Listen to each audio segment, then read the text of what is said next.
In eastern Ohio, along the Tuscarawas River, stands a stone obelisk, a memorial marker for 90 Moravian Indians who were murdered here one winter morning. It was a massacre that remains to this day one of the most cold-blooded murders in the nation's history.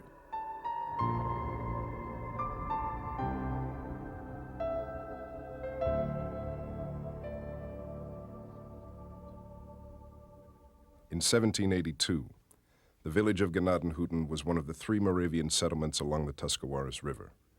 Gnadenhutten, German for huts of grace, was inhabited by Delaware and Mohican Indians who had been converted to Christianity by Moravian missionaries. 10 years earlier, the chief of the Delaware Indian tribe had invited Reverend David Zeisberger to move his missions to their land in the Tuscarawas River Valley, known then as the Muskingum River. Eager to move the missions away from the influence of white settlements in Pennsylvania, Zeisberger had arrived with several other Moravian missionaries and a group of Delaware converts. In just 5 years, the German Protestant sect had attracted over 400 new Indian converts. David Zeisberger had come to the American colonies as a teenager to escape religious persecution in his native Europe. He had spent most of his adult life as a missionary among the eastern woodland tribes and was fluent in 5 different Indian dialects. The Moravians' main goal was to convert the Indians to Christianity. They didn't want to add numbers necessarily to the membership of the Moravian Church. They wanted good, loyal Christians. And they'd had a lot of trouble in their missions in New York and Pennsylvania because of disturbances with their colonial neighbors. So the Ohio country was not available for settlement at that time. It was only inhabited by Indians. So they thought that they would have more success without that previous stress here in the Ohio country. They made Christianity seem appealing by presenting a lot of the positive themes of Christianity, the love of Christ and forgiveness and the idea of eternal life. The Indians could also see that life in the missions was very stable, and I'm sure that this was probably one of the most appealing factors that tempted them to live in the missions or even consider it, because their traditional life had been so drastically disrupted over the past several decades. Conversion to the Moravian faith and to Christianity was a long, gradual process, and the missionaries actually achieved it more by patience and example than by fire and brimstone method. You had to go through a long, arduous process of religious training and being interviewed and counseled by the missionaries and going through a trial period of proving that you were really worthy of baptism. So if you went through all that, you were probably going to be a very sincere convert. The Moravians encouraged their Indian converts to adopt white manners of dress and to take up farming as their main means of living. The villages were built in the fashion of white settlements, with hewn log houses, fenced-in gardens, a public meeting house, and a school. Life at the mission was pretty different for the converts from their traditional life in the villages. The missionaries didn't really try to interfere with their domestic life and changing their way of cooking food or building houses. Those kinds of things were pretty much the same, but the structure of their life was very different. The town itself was laid out in a very organized fashion, and life was operated, not exactly scheduled, but a more regimented way. There were regular church services, regular organizational meetings, and other scheduled activities. One of the unique things about Zeisberger and his missionary program, and here he differs from all the other many, many Protestant missionaries, is that he envisioned, instead of the Indians coming all the way over to the white man's culture, he envisioned that this would be like a halfway house. He borrowed something from the Indian culture and he borrowed something from the white culture. And this was someplace in between. There were things they gave up, but there were things they gained from this too. There is another aspect, which is why would the Delaware Indians accept being indoctrinated by these European missionaries? And that's another interesting question, because for some 10,000 or more years, the Delaware philosophy, the Delaware rules of life, the Delaware codes of conduct, the Delaware's religion had done very well for them. They had survived in that area. And in fact, whenever they had had a disease or whenever they had been overrun by an enemy, Their medicine men would say, it's because we violated our codes of morality, and if we attend to our religious ceremonies and attend to what we should do and conduct ourselves properly, then the deer will come back and the disease will go. And it had worked for 10,000 years. Come the 1600s, it wasn't working. Smallpox, other diseases that they had no chance to survive, were wiping them out. No matter how they conducted themselves morally, they were dying. Delaware converts who were here were really hideaways from their time. Most of the Delaware tribe at this point in time were hostile to the Americans and were actively supporting the British in the war on the frontier. The Moravian goal essentially was to Europeanize the converts. What they were hoping for was that when white settlements finally arrived in this area, that the new settlers would look at these people as civilized, Christian, hardworking, good human beings with whom they could harmonize. It was a great dream. The fact of the matter was, however, that it wasn't real, not considering the temper of the people who were coming. The white settlers of the western frontier were mainly poor farmers. Most were recent immigrants from Ireland, Scotland, and Germany. They had traveled to the edge of the wilderness in the hope of obtaining what they could never afford near the cities, land of their own. Their quest for what they saw as unclaimed wilderness had put them at odds with the native Indians. The eastern tribes watched their land slowly being overrun with white settlements. It was a very hazardous form of life. The settlers never knew when they were going to open their cabin door whether they were going to be shot right on the doorstep or not, because very often the Indians would lie in hiding all night just waiting for someone to open a door or a window so they could kill them.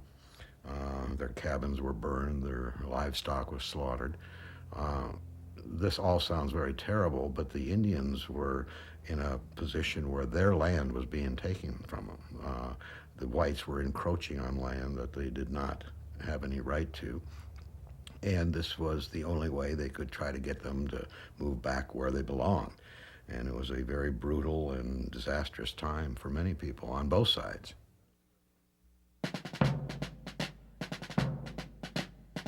The American Revolution was entering its 6th year. Washington had defeated Cornwallis at Yorktown the previous fall, and the war had settled into a general stalemate. Unable to mount another major military offensive, the British now looked for other ways to continue the war in the colonies. The English had maintained a fort at Detroit since the French and Indian War. From there, they encouraged their Indian allies to step up their raids on the frontier settlements. With supplies from Detroit, the Ohio tribes drove the frontier people of Kentucky and western Pennsylvania into their stockades. We're obliged to live in forts in this country, and notwithstanding all the caution that we use, 47 of the inhabitants have been killed or taken by the savages. Whole families are destroyed without regard for age or sex. Infants are torn from their mother's arms and their brains dashed out against the trees. Not a week passes, and some weeks barely a day, without some of our distressed inhabitants feeling the effects of the infernal rage and fury of those hellhounds. John Floyd. At the alarm, the people flew to the fort, leaving all their property in their cabins, all which was plundered. Some of the cabins were burned and others were seized and occupied by the Indians from which to fight. Francis Duke came about noon and made a dash for the fort and was shot dead. They dragged his body into one of the cabins and scalped and stripped him. Lydia Boggs. The largest American fort along the frontier was Fort Pitt, which stood at the mouth of the Ohio River. Its walls looked down on the small border town of Pittsburgh. The previous fall, Washington had appointed a new commander to the fort, General William Irvine. Born in Ireland, Irvine had once been a British naval surgeon. He had served with distinction in the American Army from the start of the war. What he found on his arrival at the fort shocked him. The 300-man garrison had not been paid or provided with clothing or supplies for 2 years. Desertion and disease had also led to the deplorable state of the men. Irvine quickly wrote to inform Washington of the conditions there. I never saw troops cut so truly a deplorable and at the same time despicable a figure. Indeed, when I arrived, no man would believe from their appearance that they were soldiers. Nay, it would be difficult to determine whether they were white men. Already unable to pay the current war debt, Congress refused his request for aid. Irvine realized his forces were inadequate to carry out an offensive campaign against the Indian tribes of the Ohio country.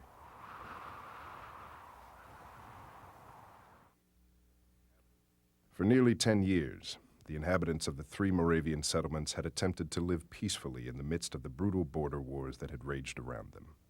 They soon found themselves caught in the middle. The Wyandot and Delaware tribes attempted to force the Moravians to take sides against the Americans, but they refused. Although Zeisberger claimed to remain neutral in the conflict, he was, in fact, very much pro-American. With the headquarters of the church located in Bethlehem, Pennsylvania, the only way for the missions to survive was to side with the colonists. Zeisberger and his associate John Heckewelder often sent communications to Fort Pitt, relaying information about war parties headed to raid the white settlements. There was never any question in Zeisberger's mind where his political allegiance lay. It had to lay with the colonials rather than the British. All during the time that he was in this valley. Even before the war started in '75, he maintained very close connections with the commanders at Fort Pitt, and they changed from time to time. So when a war party come down through this area going to attack the western frontier, Zeisberger would just sit down and write it out, send it over to Fort Pitt. Took him a couple of days for an express writer to get there. Well, the commander at Fort Pitt notified all the forts up and down along the river, see? And here they were sitting waiting for him when they attacked these forts. The British commander at Detroit was Major Arent de Peyster. For some time now, he had been receiving complaints that the Moravians were acting as spies for the Americans. Governor de Peyster, or Major de Peyster, was the commander of the British forces on the frontier, stationed out of Fort Detroit. The British Indian Department was directly under his control. The Indian Department was headed by Alexander McKee and contained some 50 to 80 independent white Indian language speaking agents who were assigned as military advisors to various hostile allies of the British Indian groups. The job of these agents was to live with the people to whom they were assigned, to make sure that they had provisions with which to continue raiding against the Americans, to accompany the raiders, to pick up military intelligence that was important to England, and a number of other functions. These agents, of which Simon and James and George Girty, the 3 Girty brothers, were agents, often were in a position to intercept documents and messengers in the region that were working for the Americans. And in fact, a full year before the Gnadenhutten Massacre, documents were captured, unquestionable proof and evidence that Heckewelder was sending military intelligence to Fort Pitt. De Peyster finally ordered the Wyandots to go to the missions and force the Moravians to abandon their towns. They were to move to the Indian villages at Sandusky, either voluntarily or by force.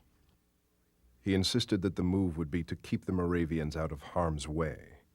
In reality, he knew it was the only way to stop them from continuing to provide information to the Americans. In August, a group of over 300 warriors and British troops arrived at Gnadenhutten. For 2 weeks, they tried to persuade Zeisberger and the Moravian converts to abandon their settlements. The chief of the Wyandot, Pomoakan, made one final appeal to the Moravians. My cousins, ye believing Indians, I am distressed on your account. You live in a dangerous place. Two mighty and wrathful gods stand opposed to one another with extended jaws, and you, seated between them, will be destroyed by one or the other. You will be crushed between their teeth. You must not remain here. Remember your women and children. Care for their lives. Here, they will all perish. The first approach was a kindly approach, you know. Look, you're going to have to move out of the valley. You know, we know you're sending this intelligence. We can't put up with that anymore. Elliot, who headed the party, Matthew Elliot, he was representing DePreyster. And DePreyster had given him strict orders. Look, when you go down there, they come out. No equivocation, no delay. You take them out, one way or another. If they come peacefully, fine. If they don't, force them out. Well, it finally got to that point. And Pimokin goes to Zeisberger and says, okay, now, you've got to come out. You got to give me an answer. Are you or aren't you going to come out? Zeisberger does a thing that was part of the religious mechanism of the Moravian Church. And that's the casting of lots. In other words, they would put 3 slips of paper in it. They'd have a question before them, 3 slips of paper. Yes, we'll do it. No, we won't. Or the third one was, we'll delay it to another time. And they cast the lot. It was a ridiculous thing. This whole procedure was ridiculous. And even people in the Moravian Church at the time thought it was ridiculous, but they still did it.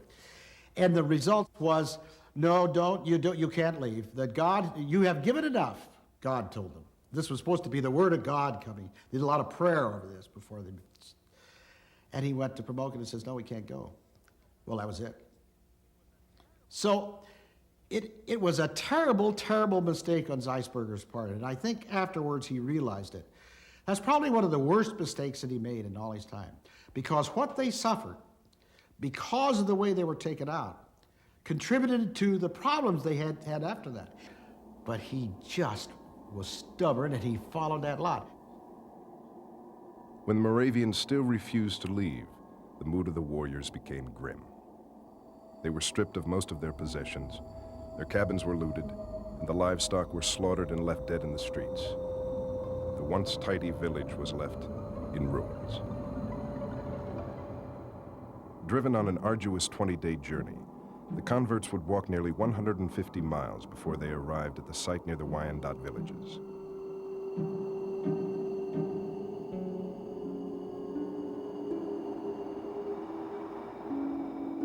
As the weather grew colder, they built a few hasty shelters and prepared for a hard winter. Forced to leave most of their provisions behind at the settlements, David Zeisberger could only watch in frustration as his followers starved. February 10th, 1782. The hunger among our people is so great that for some time they have had to live upon dead cattle and horses. Never in their lives have they felt such want. We pity these people, but we know not how to help them. Why does the Savior let all this come upon us? Desperate for food, the group of 140 converts began the long journey back to the abandoned missions. They planned to salvage the corn that had been left standing in the fields. With luck, it would be enough to keep the converts alive until spring. The frontier people of western Pennsylvania distrusted the Moravians as much as the Wyandotte did. They saw the missions as a convenient halfway point for war parties on their way to raid the white settlements. Many believed that if the Moravian towns were destroyed, the attacks on their cabins would stop. A settler named Joseph Vance had constructed a fort in Washington County, Pennsylvania, where 30 families had taken refuge. Frustrated at having to be confined to the fort walls, the inhabitants often discussed the Moravian settlements. Vance said to a neighbor, "There is no use talking. This thing will never be better until the halfway houses are destroyed." Another man replied, "Yes, and I will be one of the company to go and wipe them out."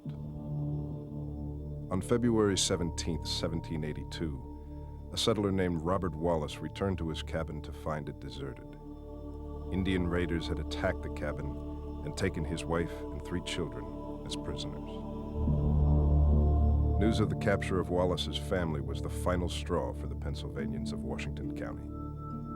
2 weeks later, 100 men, most between the ages of 18 to 20, crossed the Ohio River and headed for the Moravian missions.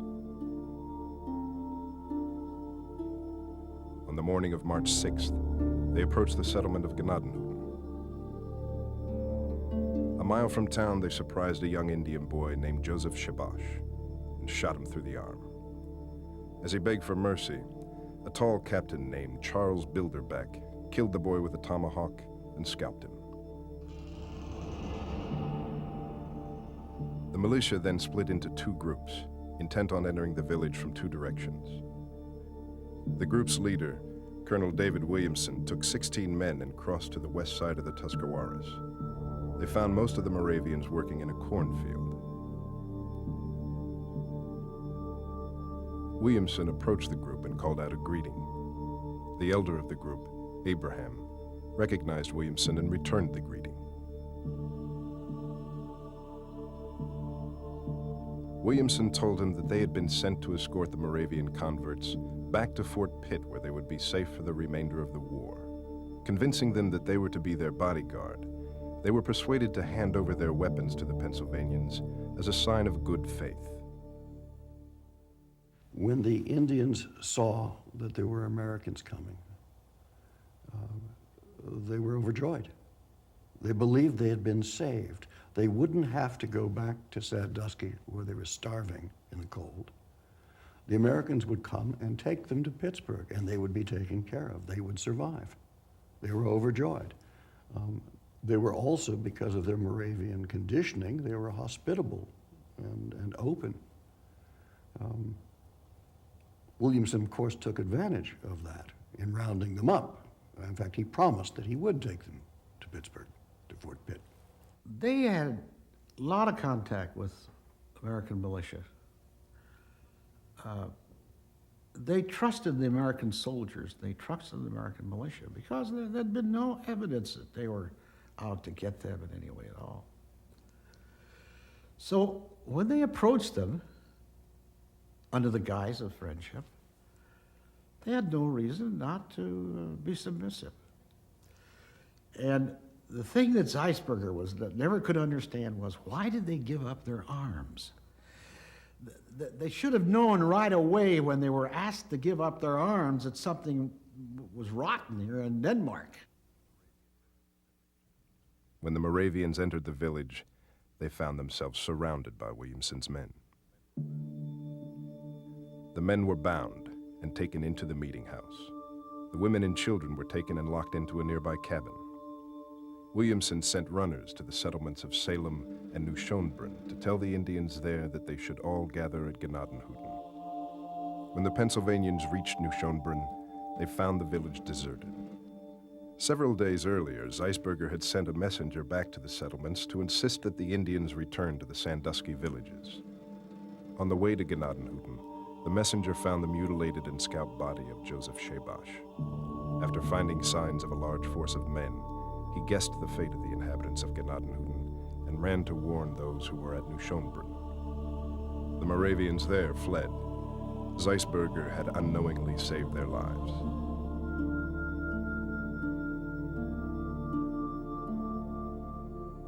The next day, the Moravians from Salem arrived at Gnadenhutten.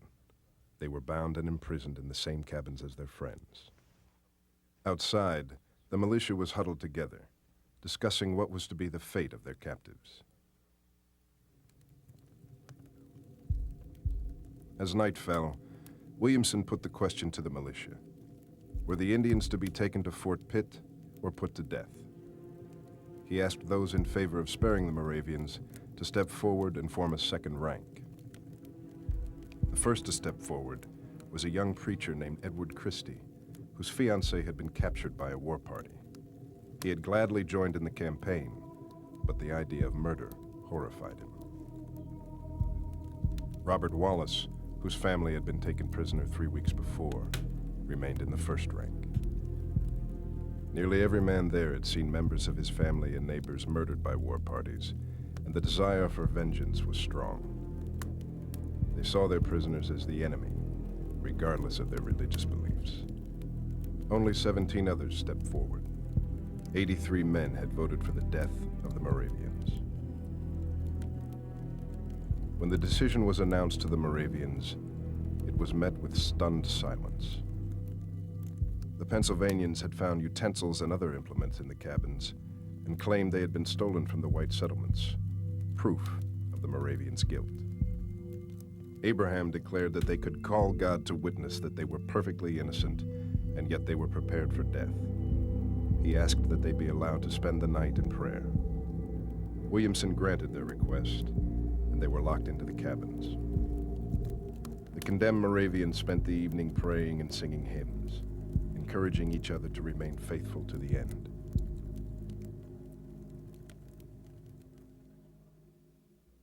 Early the next morning, the militia gathered to draw lots to see who would have the privilege of killing the first of the Moravians. Captain Charles Bilderback drew the winning lot and led the group that entered the meeting house.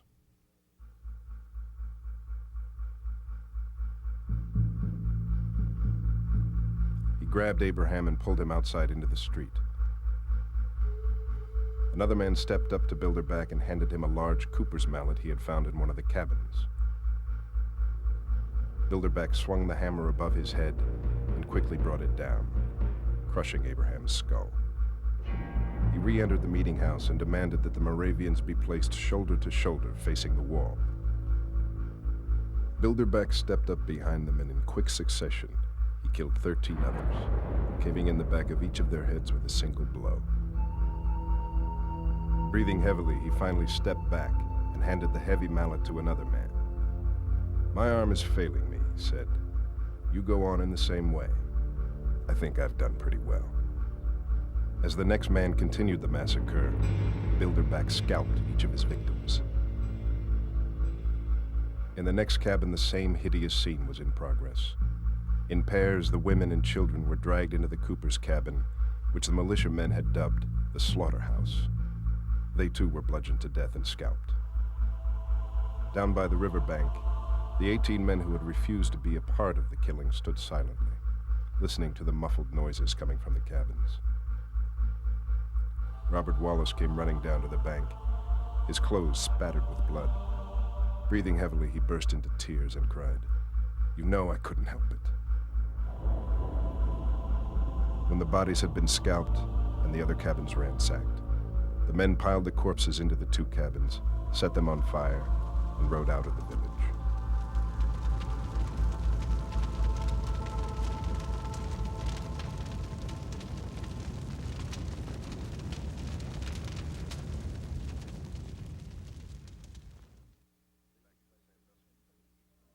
Back at the Sandusky village, David Zeisberger was becoming concerned. It had been 10 days since he had sent a messenger to bring back the Moravians to the settlements, and there had been no word about them. A week later, he would learn the horrible truth. 2 young boys named Thomas and Jacob staggered into the Sandusky villages. Jacob had been on his way back to Gnadenhutten when he saw the militia herding the Moravians into the cabins. He had hidden in the brush and watched the horrific scene unfold. Thomas was covered in blood, and he had been scalped. He told the hellish story of the slaughterhouses. After being dragged into the cooper's cabin, the boy was clubbed and knocked unconscious. He awoke to find himself buried beneath a pile of bodies. He had watched as the blood ran in streams across the cabin floor and dripped down into the cellar below. Struggling out from underneath the pile of corpses, the boy ran off into the woods. March 23rd, 1782. This news sank deep in our hearts, that these, our brethren, who as martyrs had all at once gone to the Savior. They were always day and night before our eyes and in our thoughts, and we could not forget them. But this, in some measure, comforted us, that they had passed to the Savior's arms, where they will forever rest, protected from the sins and all the wants of the world. Distraught and stunned, Zeisberger and the remaining converts moved north into Canada. Williamson and his militia were on a revenge mission. People where they lived had been slain. Neighbors had been slaughtered, men, women, and children, by hostile Indians who were operating and raiding for the British. And so it really wasn't unusual for American militia on a revenge mission of that sort to be extremely aggressive when they finally caught their target. And their target was Indians. I mean, this is 1782. For more than 2.5 years, it had been normal for the American forces operating on the frontier to make no effort in determining whether Indians they ran into were pro-American or neutral or hostile. They were considered hostile if they were in this region. You have to understand what had been going on for 15 years, ever since the French and Indian War. These people had seen their wives, their husbands, their children, their cousins, their aunts, and their uncles, their grandfathers and grandmothers murdered by the Indians. And they just had enough. And they weren't about to distinguish between the praying Indians and the native Indians. They just weren't about to do that. They were all the same to them. But I can understand the motivation of the soldiers who were involved. The extraordinary thing wasn't that the Americans slaughtered these Christian, innocent, friendly Delawares. The extraordinary thing was that these were perhaps among the only Delawares who at this point in time during the Revolutionary War still believed that being Christian, being people of the book, and that being friendly to Americans, that they would be treated with some justice and equanimity. The rest of the Delawares at this point of the war understood that they were fighting a fight for survival and that the Americans were extremely hostile. Within weeks, newspapers in New York carried stories of the massacre. New York Gazette, April 29, 1782. You have heard it that last fall the 3 Indian congregations on the Muskingum were carried away to Sandusky Creek.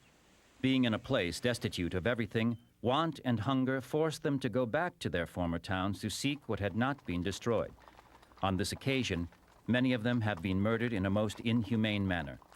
This has been reported and confirmed by several persons who came out of Pittsburgh, some of whom have been present at a venue made of items carried off as booty after the slaughter. General William Irvine, the commander at Fort Pitt, returned to Pittsburgh from a visit to his family. He was stunned by news of the massacre. Fearing the incident would hurt his reputation and realizing local opinion supported the murders, he remained silent. In a letter to his wife, he urged her to do the same. Whatever your private opinion of these matters may be, I conjure you by all ties of affection, as you value my reputation, that you will keep your mind to yourself, and that you will not express any sentiment for or against these deeds, as it may be alleged the sentiments come from me. No man knows whether I approve of killing the Moravians. The politicians to the east were very upset by it because it caused a lot of problems in their dealing with British authorities with whom they were trying to set up peace talks at the present time and leading up to the Paris Treaty. The principal frontier people right on the border were delighted that it had happened, and they thought it would teach all the Indians a lesson and believed that they should immediately follow it up with a deeper attack into Indian country, into the towns of the Sandusky's, and get into that area and wipe them all out. So it was a mixed reaction.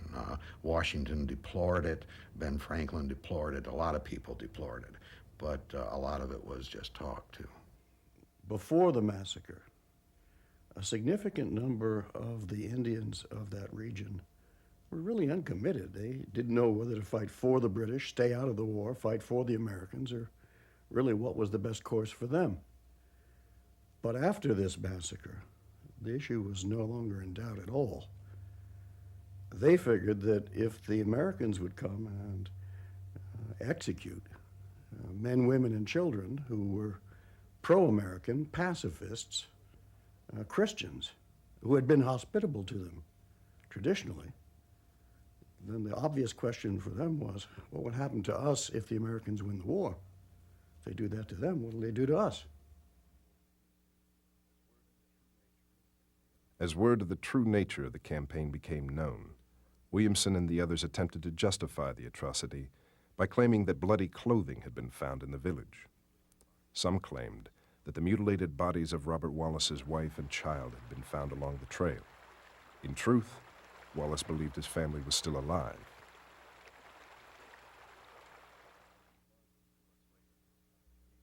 Two months later, an even larger force crossed the Ohio on an expedition the militia dubbed the Second Moravian Campaign. Its outcome would be very different from the first.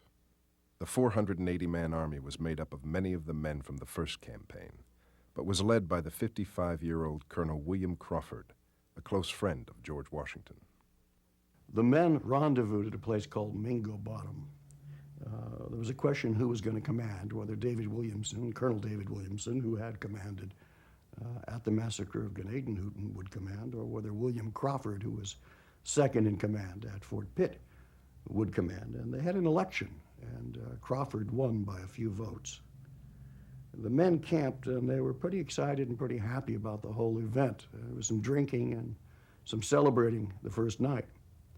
None of them knew, of course, that even before they got to Mingo Bottom, British allied Indian spies were following every move they made and picking up every bit of information they could in hopes of determining where this expedition was really headed.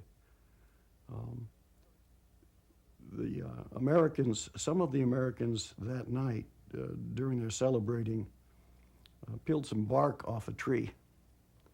And they took their knives and they carved "No quarter to Indians." Of course, meaning, very simply, that they were announcing that wherever they went, it was not going to be just, their actions would not be demonstrated only against warriors, but that they were prepared to destroy Indians, any size, any variety.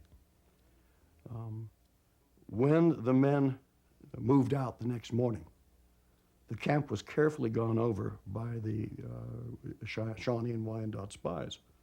They were unable to read the message on the tree. So they took a buckskin and some charcoal from one of the fires, and they traced the words. 2 days later, that deerskin with its tracing was given to British British forces to translate. And at that point in time, they were raising Indian forces to combat against Crawford and his men. And it flashed through all those people that, of course, it was very clear that the Americans meant to come and exterminate innocent Indian women and children in their tour. And this, of course, the result of that was that some 1,500 Indians were quickly raised, which had never happened before, along with British Rangers and British regulars. And of course, Crawford was heading into an overwhelming trap. Near the Sandusky villages, the army was surrounded. At a wooded grove named Battle Island, the outnumbered militia held off their attackers as they made plans to attempt an escape. In the dark of night, a panicked retreat by a few men soon became a rout. Wyandotte and Delaware hunted down the fleeing Pennsylvanians, capturing a number of them, including Crawford. Many of the perpetrators of the massacre, including Williamson and Bilderback, escaped. Flushed with victory, the Delaware were determined to take revenge for their murdered tribesmen. Although Crawford had not been involved in the murders, he became the focus of their rage. He was burned at the stake in a ceremony of torture that would become one of the most frightening tales to reach the white settlements in the East. Rifle barrels filled with gunpowder were first fired into his skin. His ears were cut off, and he was scalped. Prodded with firebrands, it would take him nearly 3 hours to die. Finally, his bloody, charred corpse was thrown into the fire.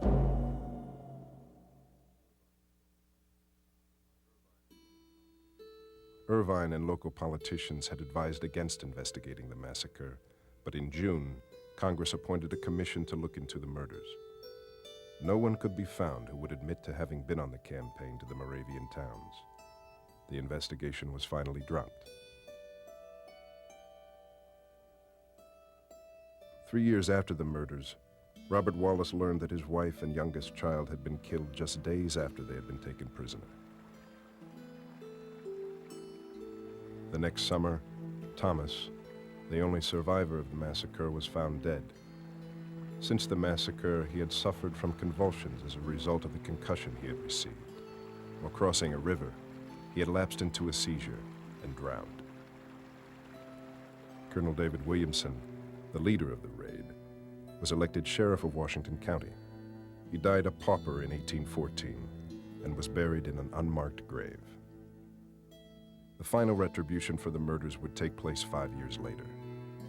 Charles Bilderbeck, who had begun the massacre, was grazing his cattle on the west side of the Ohio River. He was suddenly surrounded by a party of Shawnee and Wyandot warriors. Telling them his name, he was recognized as the instigator of the Moravian Massacre and was tied to a tree. They spent a long time cutting various parts from his body. Finally, they put an end to his agony by splitting his head with a tomahawk. The site where William Crawford was burned became a local tourist attraction in the early 1800s. The location was easily found, as even many years later, grass refused to grow on the spot.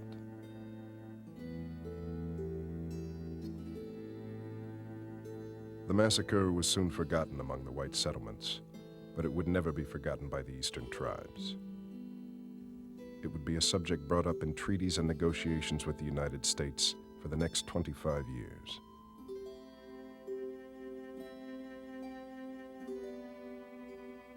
David Zeisberger would also never forget what happened that winter in 1782. 16 years later, he returned to the site of the massacre. The bones of the murdered converts were gathered and buried in a mound near the site of the meeting house. Zeisberger went on to start the mission of Goshen, just 6 miles away, as a center for training new missionaries.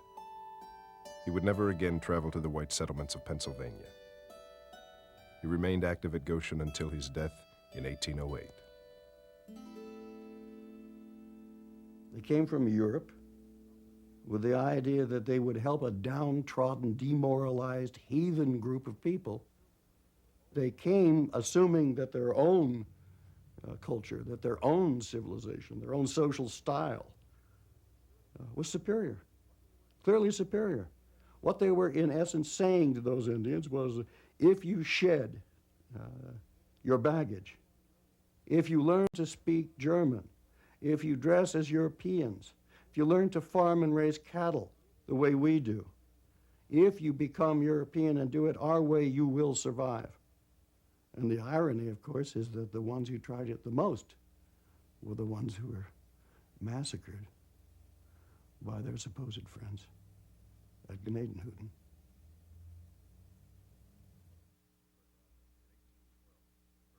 In 1812, in Burgettstown, Pennsylvania, a crowd had gathered to hear news of the current war with England. A passerby was drawn to a commotion in the center of the crowd.